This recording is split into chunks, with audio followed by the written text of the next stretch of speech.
Hello, and welcome back to MotiveX English Learning. I'm Leo. And I'm Maya. This is the place where we explore the English language through the topics that shape our world.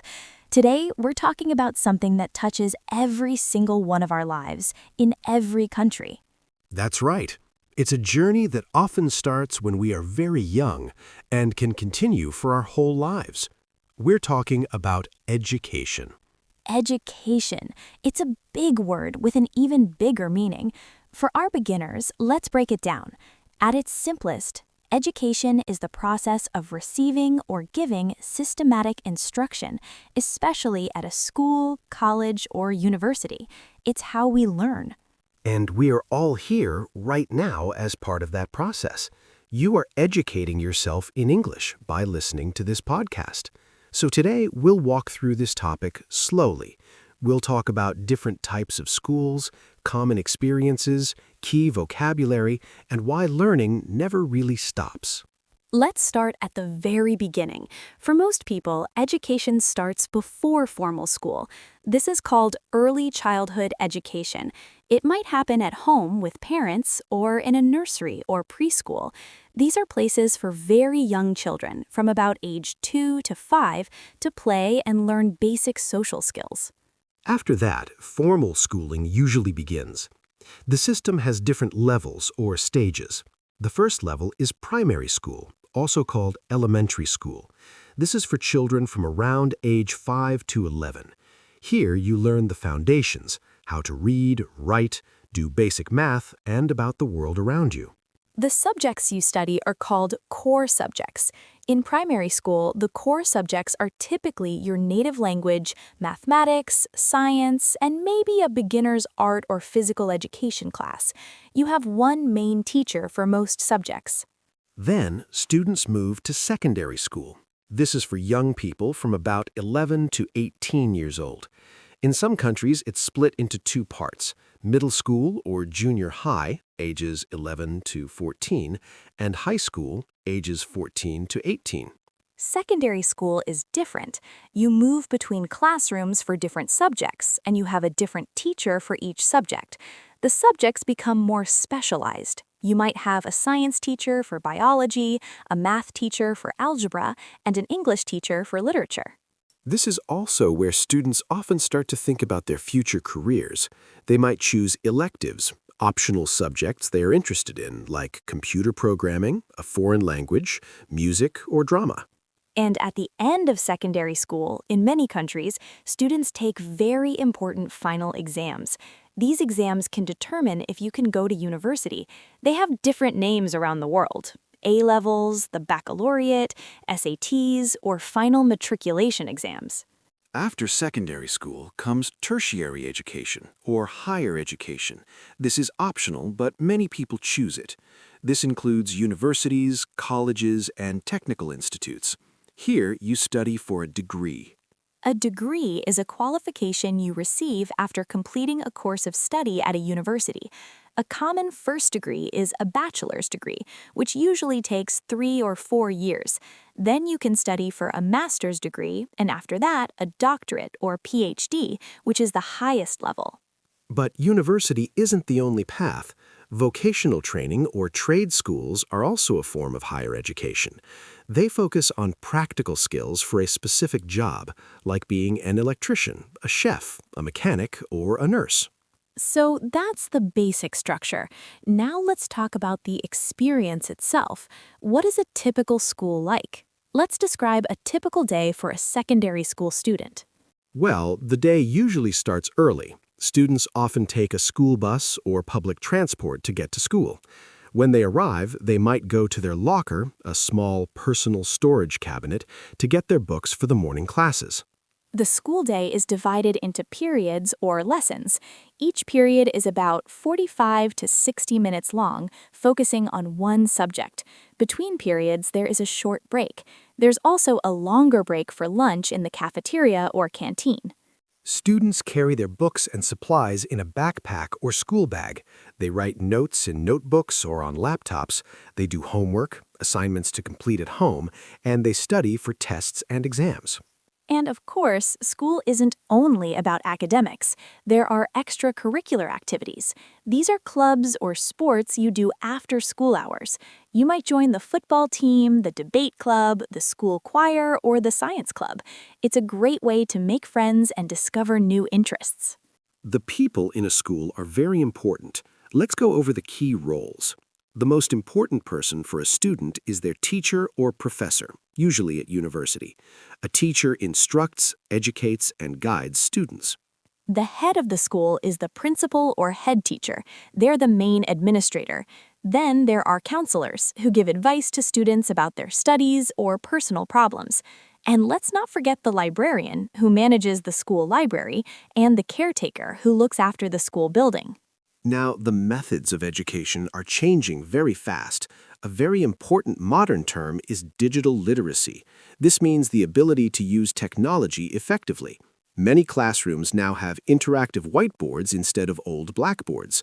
Students might use tablets instead of heavy textbooks. And this leads us to a huge shift. Online learning, or e-learning. This is education that happens via the internet. You can take an online course from a university on the other side of the world. You might watch video lectures, participate in discussion forums, and submit assignments online. That's exactly what we're a part of here at Motivex. We're a form of informal education. You are learning English not in a traditional classroom, but through a podcast on your own schedule. This is called self-directed learning. You are directing your own education. It's a powerful idea. It means education is no longer confined to a building or a certain age.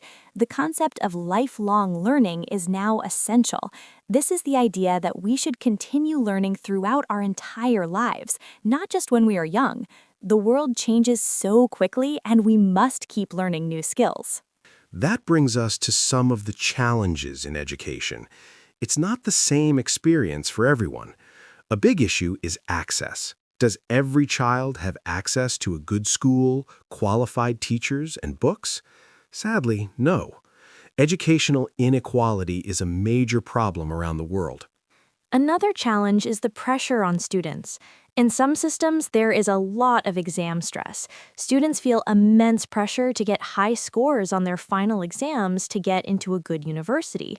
This can affect their mental health. And then there's the question of learning styles. Not everyone learns the same way.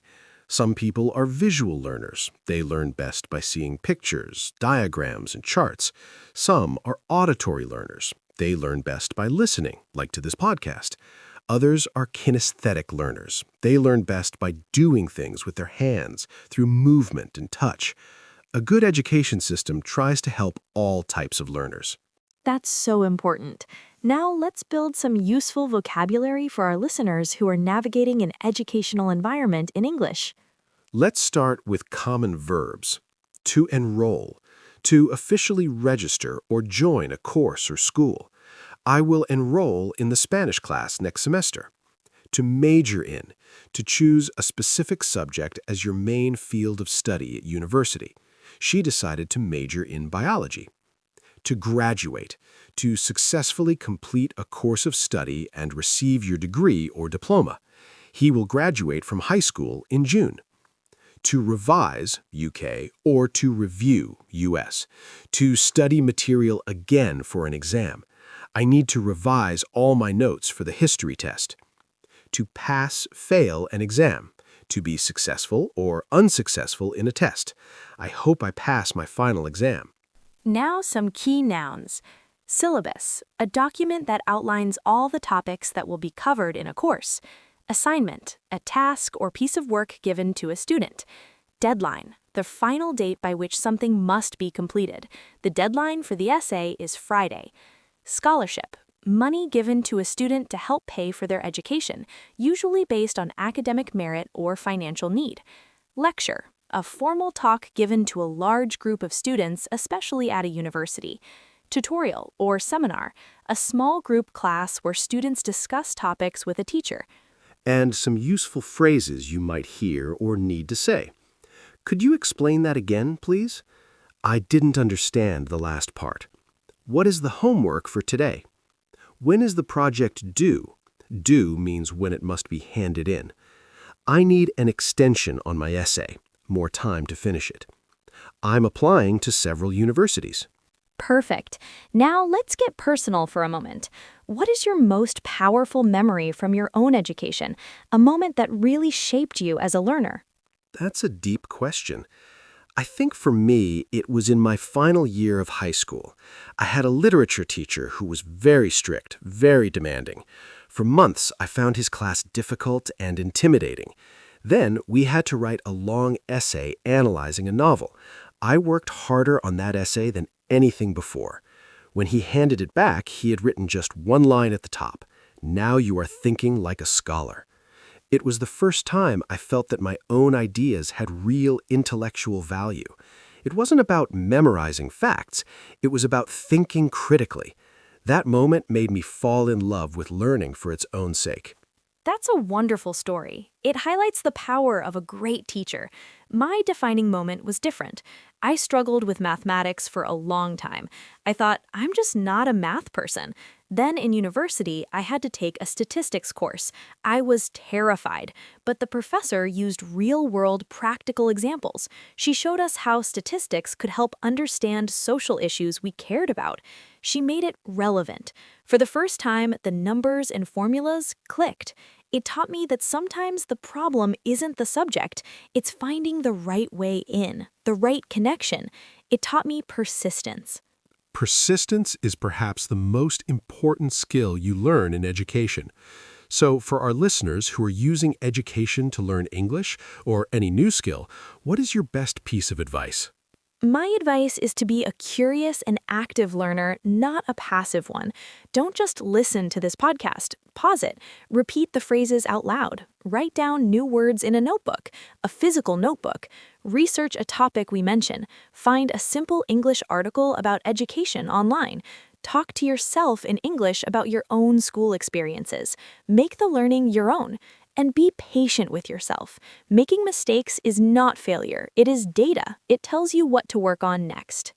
I completely agree. And I would add, find your community.